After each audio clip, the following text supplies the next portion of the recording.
چائے کے بعد یا چائے سے پہلے فوراً تربوز مت کھائیں، کیونکہ ایسا کرنے سے ہیضہ ہونے کا خطرہ ہوتا ہے۔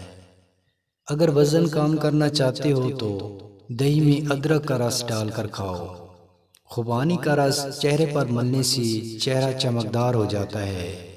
عورتیں اگر ماہواری کے درد سے بچنا چاہتی ہیں تو وہ زیادہ سے زیادہ کیلا کھائیں۔ زیتون کا تیل ہونٹوں پر لگانے سے ہونٹ خوبصورت ہوتے ہیں اور کبھی پھٹتے نہیں ہیں۔ زعفران کا شربت پینے سے بھوک زیادہ لگتی ہے۔ جو حضرات سونے سے پہلے چھوٹا پیشاب نہیں کرتے وہ زیادہ تر گردوں کی بیماری میں مبتلا ہوتے ہیں۔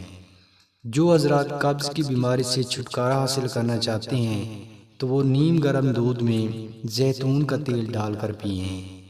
اگر سفید بالوں پر تلوں کا تیل لگایا جائے تو بال کالے ہو جاتے ہیں۔ گنے کا رس پینے سے گردے کی صفائی ہوتی ہے۔ ناک میں شہد ڈال کر ہم بستری کرنے سے منی برف کی طرح جم جاتی ہے۔ پوری رات عورت اچھل اچھل کر نفس پر بیٹھتی رہے مگر منی نکلنے کا نام بھی نہ لے۔ عورت تنگ آ کے کہے میاں جی لیمن چاٹ لو۔